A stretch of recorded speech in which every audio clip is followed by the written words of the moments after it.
중심으로 성령님과 함께하는 행복한 맥주절이라고 하는 제목으로 말씀의 은혜를 나누려고 합니다. 어떤 사람은 인생을 참 억지로 사는 사람이 있습니다. 그런가 하면 똑같은 인생인데 즐기며 사는 사람도 있지요. 운동을 하는 것도 보게 되어지면 돈을 벌기 위해서 운동장에서 억지로 움직이는 사람이 있는가 하면 그것이 그냥 좋아서 뛰어다니는 사람이 있습니다. 먹는 것도 마찬가지죠. 먹는 것을 즐기는 사람이 있는가 하면 마지못해 죽지 않으려고 먹는 사람도 있는 것입니다. 가끔 TV 프로에 나는 자연인이다 라고 하는 프로를 보게 되어지면 여러분 어떻습니까? 정말 세상에 저렇게 자연스럽고 행복하게 사는 사람이 있을까 할 정도로 인생과 세월을 즐기며 사는 모습을 보여주지요. 어쩌면 이 사람들은 이미 세상에서 우리가 흔히 말하는 산전수전, 공중전을 다 겪으면서 이게 아니다라는 판단이 들어서 산속 깊은 곳에 들어가서 자연과 더불어 사는 사람들이기 때문에 어쩌면 그들의 인생 전체가 다 행복하다 그렇게 말할 수도 없을 겁니다. 바다에서 고기 잡는 분들과 함께 이제 취재 기자들이 나가서 취재를 하게 되어지는데 항상 많은 고기를 잡는 것은 아니잖아요. 새벽같이 나가서 바람과 파도와 싸우면서 힘써서 땀을 흘리며 그물을 걸어 올리지만은 그렇게 신통치 않은 고기를 별로 잡지 못하는 그런 날도 있게 되어지지요. 그럴 때마다 취재하는 기자가 그 어부에게 말하잖아요. 고기를 이렇게 못 잡아서 어떡합니까? 그러면 그분이 하시는 말씀이 똑같더라고요. 바다가 주는 것만큼만 받습니다.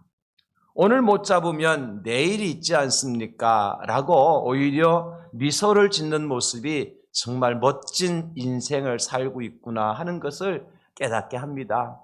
저희 모친은 시골에서 농사를 짓고 계십니다. 올해도 고추 농사를 지으셔요. 고추 농사를 매해 짓다 보면은 어떤 해는 태풍이 불어서 잘 익은 고추가 떨어질 때가 있고 넘어질 때가 있고 어떤 때는 탄저병이 들어가지고 그만 온 고추 이파리가 빨갛게 다 병들어 떨어지고 고추를 맺지 못할 때도 있어요. 곁에서 지켜보는 저는 너무나도 안타까워서 전화로 어머니 올해 고추 농사가 그래서 어떡합니까? 그러면 늘상 하시는 레퍼토리의 말씀이 있습니다. 무슨 말씀인가 하니까 사람도 죽어나가는데 고추가 죽는 게 뭐 그렇게 별수입니까?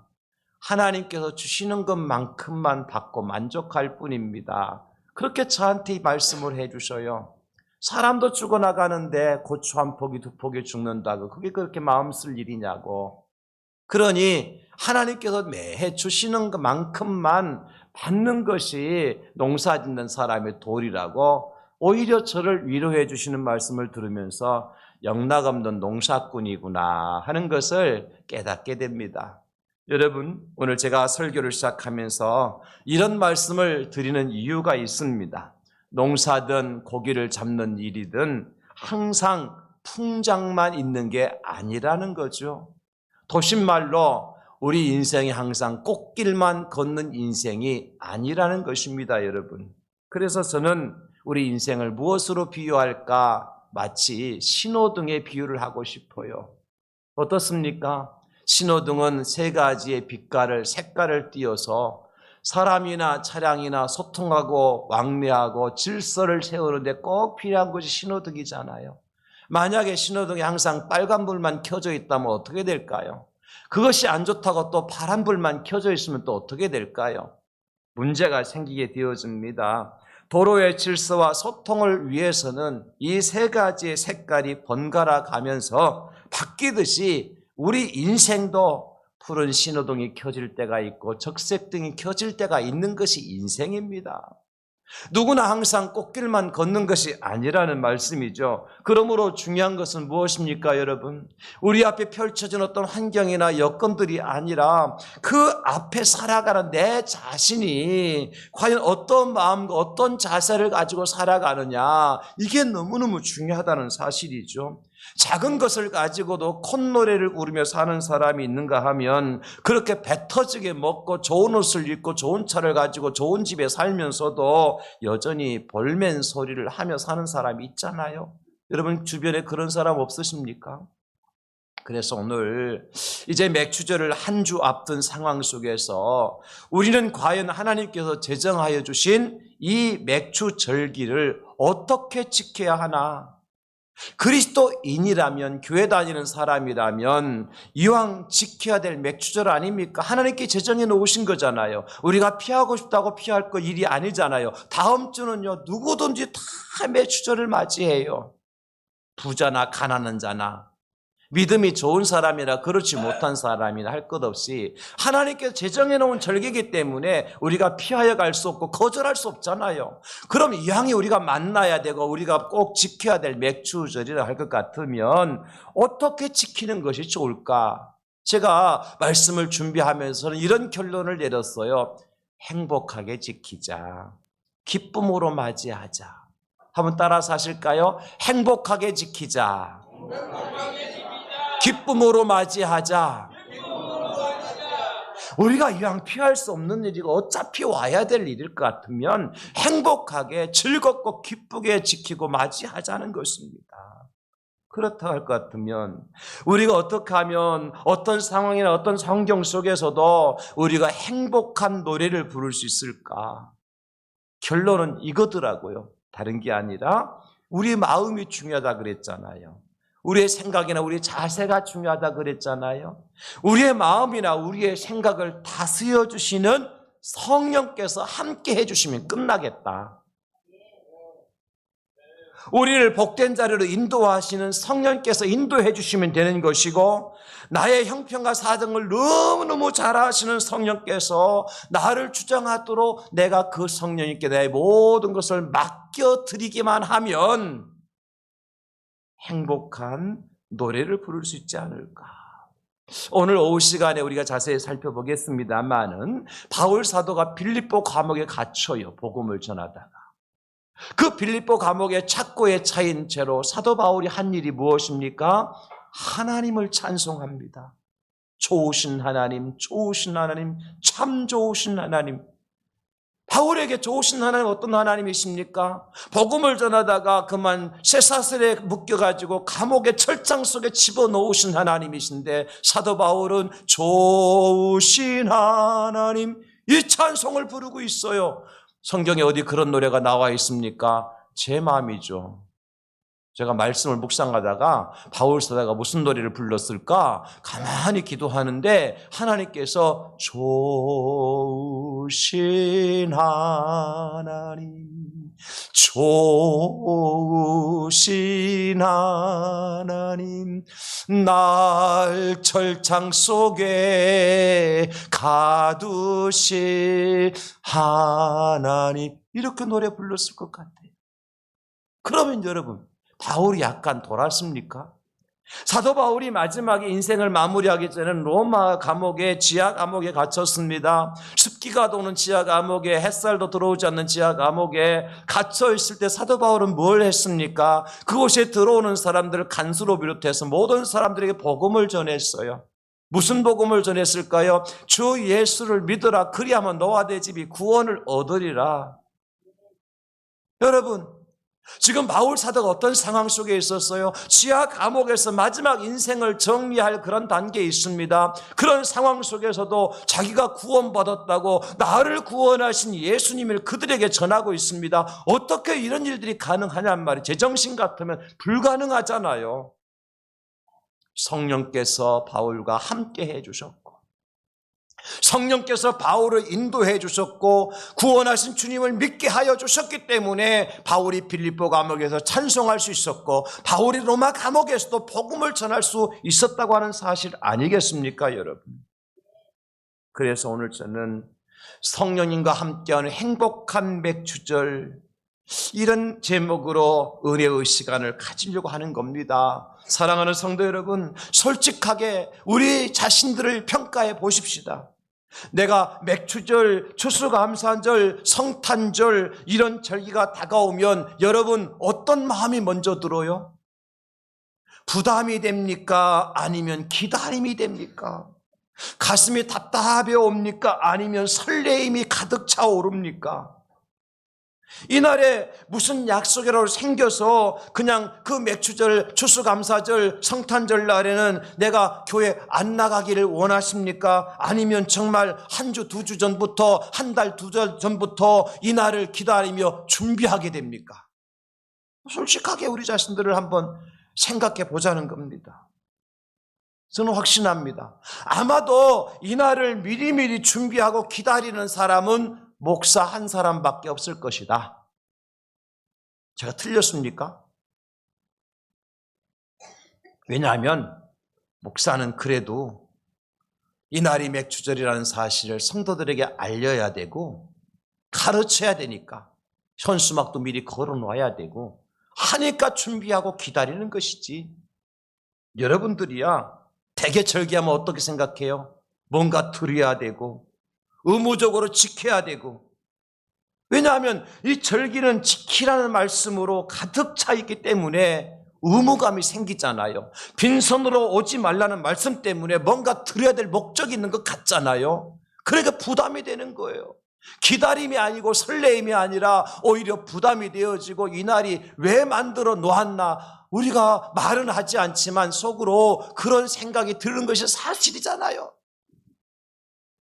오늘 본문에도 보십시오, 여러분.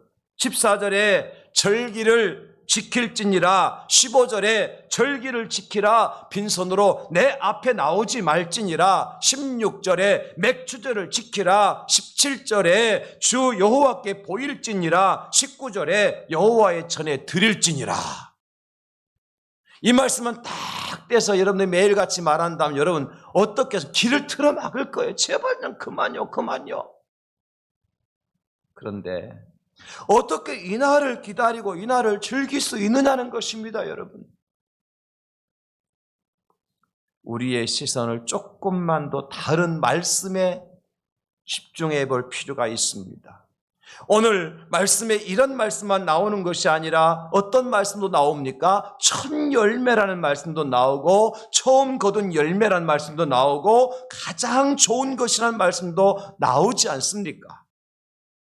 우리는 지키라, 드리라, 빈손으로 오지 마라 여기에만 시선이 끌려가지고 그만 부담이 되고 내가 참으로 마음이 어떻게 답답해 오지만, 그러나 첫 열매, 처음 익은 열매, 가장 좋은 것, 여러분 거기에 시선을 집중하게 되어지면 어떻습니까? 좀 마음이 풀려지잖아요. 심지어 출애굽기 34장에 보면 동일한 절기를 말씀하시면서 하나님께 약속하신 내용이 나와요. 여러분 보시기 바랍니다. 출애굽기 34장 22절, 24절 말씀입니다. 77절, 곧 맥추의 초실절을 지키고 새말에는 수장절을 지키라. 너의 모든 남자는 매년 3번씩 주 여호와 이스라엘의 하나님 앞에 보일지니라. 여기까지 어때요? 똑같죠? 그 다음 보십시오. 우리 한번 같이 읽어볼까요? 시작. 내가 이방 나라들을 내 앞에서 쫓아내고 내 지경을 넓히리니 네가 매년 3번씩 여호와 내 하나님을 뵈려고 올 때에 아무도 내 땅을 탐내지 못하리라. 아멘. 여러분, 하나님께서 절기를 제정하시고 하나님 뭐가 없어서 부족해서 하나님 거지 같아서 가지고 올라오라고 하시는 것이 아닌 것입니다. 여러분, 우리가 읽어보았습니다만 내가 이방 나라들을 내 앞에서 쫓아내고 내 지경을 넓히니 네가 매년 3번씩 여호와 네 하나님을 뵈려고 올 때에 아무도 내 땅을 탐내지 못하도록 내가 지켜줄 거다. 이게 절기의 진짜 의미라는 말이죠. 하나님 절기를 제정하시면서 이것 때문에 절기를 제정하신 거요. 그런데 이 말씀을 보게 되어지면 어떻습니까? 이 약속을 보게 되어지면 내가 얼마나 들어야 되나, 이번 헌금을 얼마나 해야 되나, 거기에 관심이 갑니까?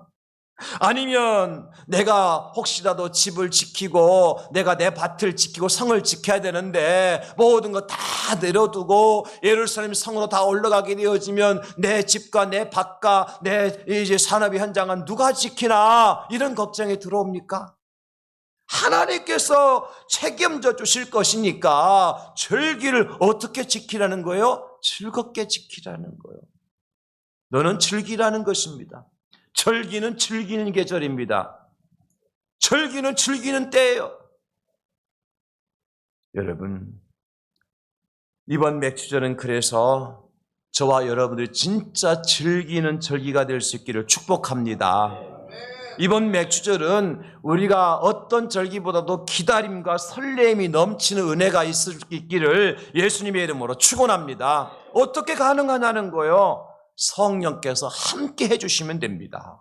성령께서 역사해 주시면 됩니다. 성령 우리 마음을 주관하시고 우리 생각을 주관하시고 우리의 모든 삶 속에서 성령께서 역사해 주신다고 할 것 같으면 어떠한 절기도 즐겁게 기쁘게 행복하게 지킬 수가 있는 겁니다. 그래서 우리는 어떻게 해야 돼요? 성령을 구해야 되고 우리는 성령님의 인도하심을 받아야 하고 성령의 음성을 들어야 될 줄로 믿습니다.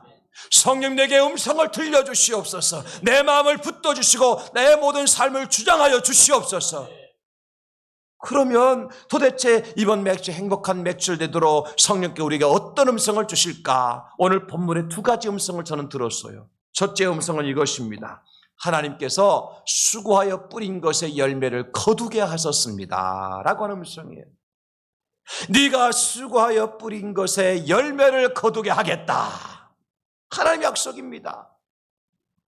우리의 수고가 헛되지 않도록 말이죠. 여러분 16절에 그렇게 말씀하고 있잖아요. 맥주절을 지키라. 이는 네가 수고하여 밭에 뿌린 것의 첫 열매를 거둠이니라.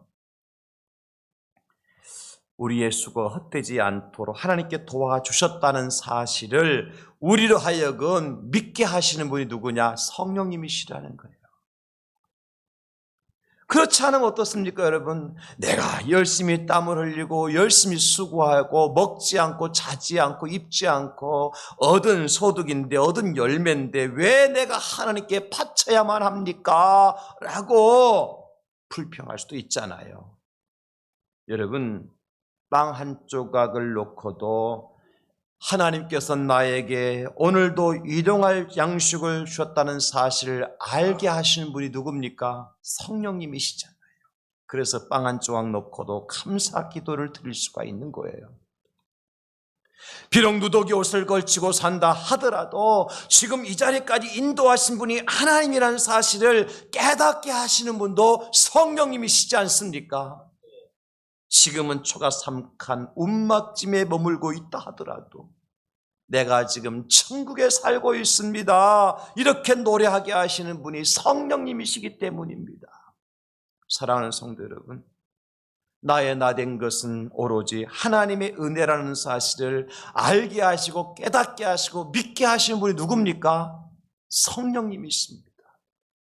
나 가진 재물 없으나, 나 남이 가진 지식 없으나, 나 남에게 있는 건강 있지 않으나, 나 남이 없는 것 있으니 나 남이 못 본 것을 보았고 나 남이 듣지 못한 음성을 들었고 나 남이 받지 못한 사랑을 받았고 나 남이 모르는 것 깨달았네. 성령이 시인의 공평하신 하나님이라고 하는 시잖아요. 여러분 잘 아시는 것처럼 성령의 시인은 태어날 때부터 소아마비로 태어나서 여러분 한 번도 자기 스스로 서본 적이 없고 앉아본 적도 없는 사람입니다.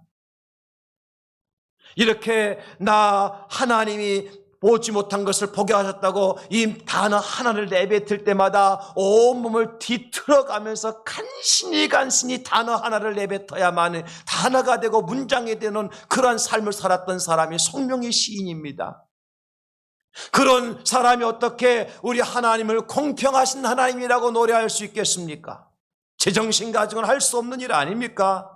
제정신이 아니라 성령의 정신으로 성령이 충만하니까 나 남이 받지 못한 사랑 받았다고, 나 다른 사람이 듣지 못한 음성을 들었다고, 다른 사람 보지 못한 것을 보았다고, 그래서 우리 하나님이 공평하신 하나님이라고 노래를 부를 수가 있는 것입니다.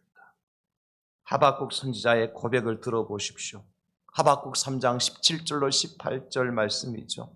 비록 무화과 나무가 무성하지 못하며 포도나무에 열매가 없으며 감람나무에 소출이 없으며 밭에 먹을 것이 없으며 우리의 양이 없으며 외양간에 소가 없을지라도 없는 것 투성입니다. 꼭 있어야 될 것이 아무것도 없어요. 빈자리뿐이에요. 빈털털이에요. 그런데 뭐라고 고백합니까? 나는 여호와로 말미암아 즐거워하며 나의 구원의 하나님으로 말미암아 기뻐하리로다. 어떻게 이런 고백이 가능하냔 말이에요. 여러분 같으면 이렇게 이런 고백을 하실 수 있겠어요?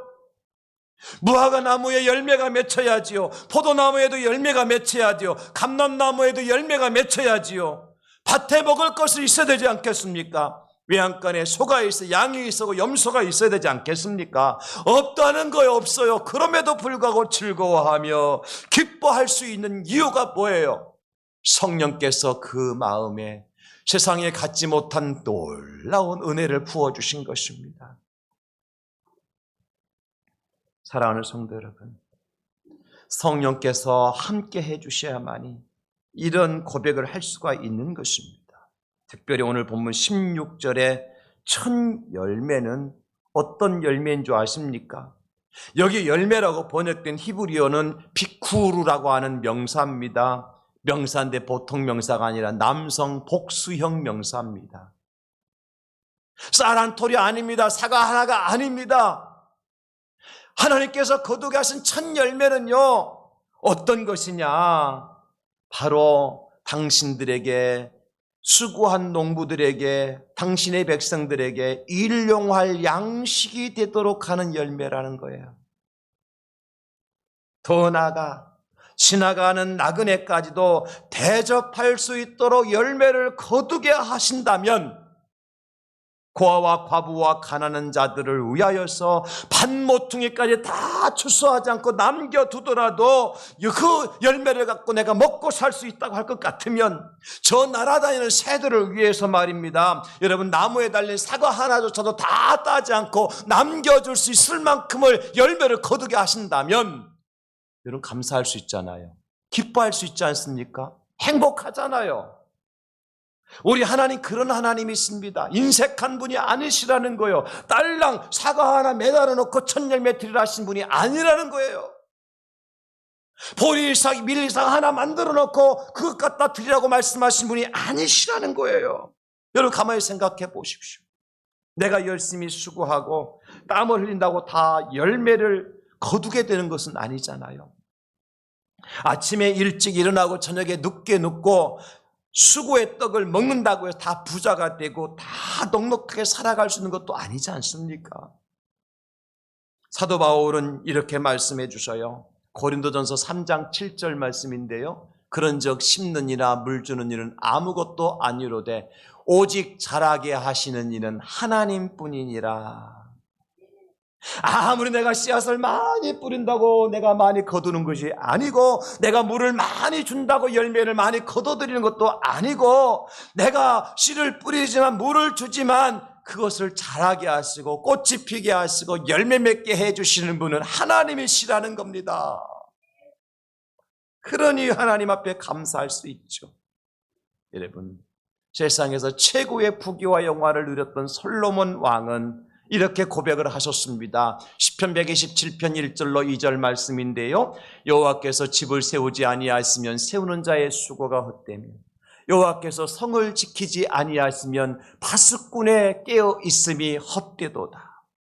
너희가 일찍이 일어나고 늦게 누우며 수고의 떡을 먹음이 헛되도다. 그러므로 여호와께서 그의 사랑하시는 자에게는 잠을 주시는도다. 왜 잠을 주세요? 걱정 근심 없으니까 잠이 오는 거요. 여러분, 왜 이 밤에 간밤에 잠을 못 주무십니까? 뭐 때문에 날밤을 새우십니까? 뭐 때문에 불면증 속에, 뭐 때문에 우울증 속에, 뭐 때문에 공황장애 속에 살아갑니까? 걱정 근심 때문이 아닙니까, 여러분? 하나님이 함께 하신다면, 하나님이 나의 하나님이시고 나의 주인이시라면 뭐 걱정하십니까? 뭐 근심하십니까? 뭘 두려워하십니까? 내려놓으시면 되잖아요.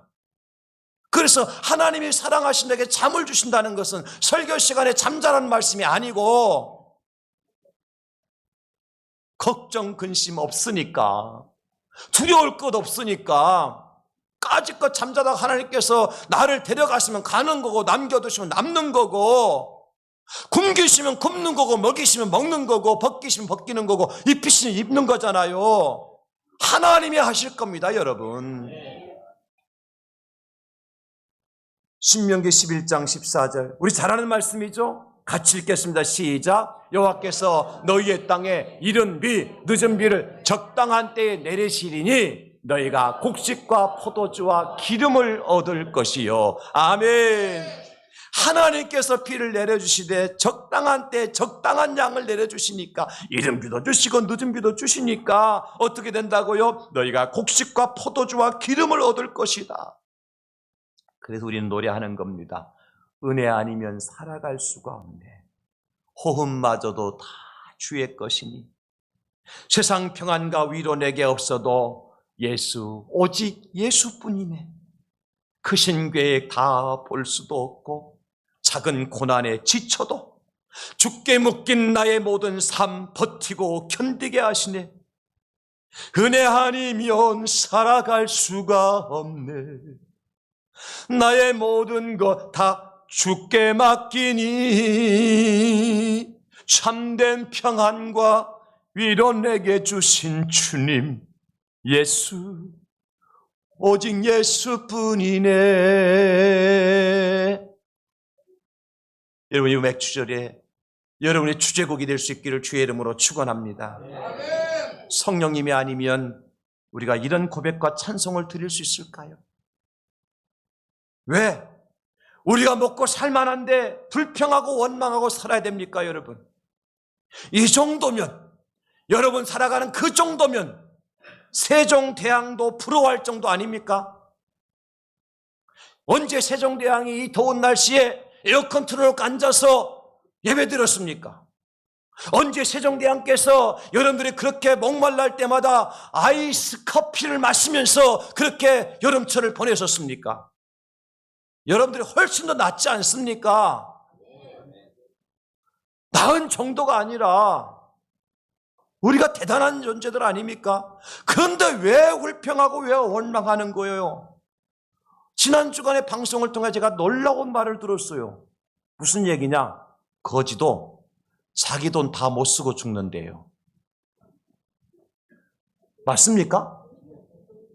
여러분 돈 다 쓰고 돌아가실 거예요? 천만의 만만의 말씀요. 거지도 자기 돈 다 못 쓰고 죽는데요.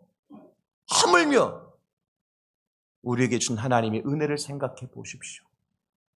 그런데 그 은혜를 생각하게 하고 그 은혜를 깨닫게 하고 그 은혜를 믿게 해 도와주시는 분이 누구냐니까 성령 하나님이시라는 거예요. 사랑하는 성도 여러분, 그러므로 우리가 성령을 구하십시다.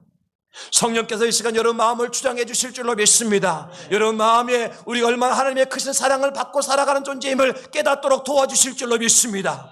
우리가 믿고 고백하고 그 하나님을 찬양하도록 성령께서 선한 길로 인도해 주실 줄로 믿습니다. 오 성령이시여, 나로 하여금 하나님의 그 놀라운 은혜만을 찬송하며 오늘 이번에 맥주절을 행복한 맥주로 만들어갈 수 있도록 주장하여 주시옵소서. 두 번째, 성령께서 우리에게 들려주신 음성이 뭐냐? 하나님께서 우리에게 가장 좋은 것을 주십니다. 이 음성이에요. 19절 말씀 보십시오. 내 토지에서 처음 익은 열매의 가장 좋은 것을 가져다가 너희 하나님 여호와의 전에 드릴지니라. 여러분 한번 생각해 보세요. 거둔 열매가 없는데 하나님께 드릴 수 있겠습니까? 특별히 오늘 맥주절에 가장 좋은 것 가져다가 드리라고 말씀하시면서 우리 밭에 나가보니까 깐부기가 나와 있고 쭉정이가 나와 있다면 여러분 어떤 좋은 것 갖다 드리겠어요? 하나님께서 이 말씀하신 까닭은 내가 너에게 좋은 것 주시겠다는 겁니다. 내게 좋은 것 가져오라는 것이 목적이 아니라 내가 너에게 좋은 것 주시겠다는 것입니다. 여러분, 이 하나님의 음성을 들어야 돼. 우리가 사르밧의 과부에게 엘리야 선자가 찾아가죠. 내게 내 떡 한 덩이를 가져다 나로 먼저 먹게 해라. 과부가 화가 났습니다. 아니, 눈이 있으면 보십시오. 내가 지금 나뭇가지 두세 개 주워다가 가루 한 움큼 기름 한 방울 있는 것 가지고 떡을 망을 만들어서 오늘 밤 내 아들하고 먹고 죽을 날 기다릴 수밖에 없는 가난한 과부한테 와가지고 내 떡을 당신한테 가져오라고요? 여러분, 엘리야가 강도입니까? 깡패입니까? 뭘 지각한 사람입니까? 하나님의 사람 아닙니까? 엘리야에게 하나님께서 무슨 말씀 주신지 아세요, 여러분? 열왕기상 17장 14절입니다. 이스라엘 하나님 여호와의 말씀이 나 여호와가 비를 지면에 내리는 날까지 그 통의 가루가 떨어지지 아니하고 그 병의 기름이 없어지지 아니하리라 하셨느니라. 엘리야가 깡패 강도가 아니요, 하나님께 이 약속을 주셨기 때문에 지금 내 입에 들어갈 떡 한 덩이 나한테 먼저 가져오라고 말씀하시는 거요. 왜요? 여러분, 만약에 그 말씀을 하지 아니하고 그 떡을 가져오지 아니한다면 과부의 말대로 과부와 아들은 어떻게 됩니까? 오늘 밤 먹고 죽을 날 기다릴 수밖에 없는 거요. 그런데 하나님은요, 그게 아니라 그렇게 하지 말라는 겁니다. 좋은 것을 주시겠다는 거요. 언제까지? 이 땅에 비가 내리는 날까지 내 통의 가름이 내 통의 가루가 내 병의 기름이 절대로 사라지거나 떨어지지 않도록 내가 보장해 줄게. 좋은 것 주시겠다는 거요. 그 여인이 가지고 있는 한 움큼의 기름, 가루보다도 한 방울의 기름보다도 하나님이 주시는 것이 더 좋은 것 아닙니까, 여러분? 오병이의 기적의 현장 보십시오. 5,000명여 명의 장정들이 베세다 들녘에 모여 있어요. 예수님 하루 종일 말씀 듣거나 배가 고라서 집에 돌아가는 예수님께 뭐라고 말씀해? 제자들한테 너희들이 먹을 것을 갖다 주어라. 제자들이 듣고 한탄을 합니다. 주님, 여기 장정만 5,000명이 모여있는 사람들에게 어디서 떡을 구워다 주란 말입니까? 우리 아무것도 없는 거 아시잖아요. 그때에 한 소년의 손에 들렸던 도시락 한 개를 제자들이 가지고 예수님께 드립니다. 예수님이 강도입니까? 제자들이 깡패입니까? 여러분, 하나님께서 예수님에게 이 말씀을 하실 때, 예수님께 제자들이 이 말씀 하실 때 예수님 아무 계획 없었을까요? 그들의 형편과 사정을 몰라서 하셨을까요? 아니, 빈손 들고 온 거 왜 모르셨겠습니까? 다 하셨단 말이에요. 그럼에도 불구하고 너희들이 먹을 걸 갖다 주어라. 어린 손에 들려던 도시락 하나, 보리떡 5개, 물고기 2마리, 뭐가 되겠습니까? 예수님이 그것을 받아 드시고 뭐 하셨어요? 하늘 아버지 앞에 축사 먼저 하셨어요. 축사가 먼저 하시잖아요. 하나님께서 이 작은 도시락에 하나님의 복을 더하여 주시옵소서. 축복의 기도잖아요. 그런가 하면 축사는 축하의 말이잖아요. 누구에게 축하했을까요? 도시락을 가져온 그 소년에게 축하했을 거예요. 잘했다. 이 작은 도시락이지만 너희 도시락 한번 먹고 나면 또 다른 도시락을 만들어야 되잖아. 하나님이 주시는 도시락은요, 보리떡 5개, 물고기 2마리가 들어있는 도시락이 아니라 5,000명에게 먹이고도 남는데 어떻게 남았어요? 12강주리가 남도록 주시는 하나님이셔요. 더 좋은 것을 주시는 하나님이시라고, 여러분. 그것을 깨닫고 믿고 그 믿음 가운데 살도록 하시는 분 누구십니까? 성령 하나님이시라고요. 말씀 마무리합니다. 이번 매추절은 여러분 너무 고민하지 마십시오. 혹시 오늘 봉투 나눠드렸나요, 여러분들에게? 그 봉투 받고 또 마음 상했겠네요. 교회 오늘 처음 왔는데 또 봉투까지 주더라. 그러면서 오늘 오시는 날이 장날이었어요. 매주 주는 게 아니거든요. 근데 걱정하지 마십시오. 내가 무엇을 먹을까, 무엇을 마실까, 무엇을 입을까 염려하지 마십시오. 너희는 먼저 그의 나라와 그 의를 구하라. 그리하면 이 모든 것을 내가 너에게 더하여 주시리라. 은도 내 것이고 금도 내 것인 하나님께서 온 천지 만물이 다 하나님의 것인데 하나님이 뭘 부족해서 가져오라고 그러십니까? 여러분 생각해 보십시오. 좋은 것을 가져오라 하시고 하나님 딸난 거 뺏어 드시고 너희들은 깐복이나 먹고 있어, 죽정이나 먹고 있어. 그럴 하나님이 아니시라는 거 아시잖아요. 걱정하지 마세요. 염려하지 마십시오. 하나님께 여러분 각자에게 주신 음성이 있을 것입니다. 2025년 맥주절이야말로 가장 행복한 절기가 되도록 하실 것인데 그 이후에 어떤 좋은 것을 주실지 저는 알 수가 없어요. 하나님이 계획하고 작정한 것이니까 종을 통해 이 말씀을 전파하도록 하신 이유에 분명한 이유가 있을 겁니다.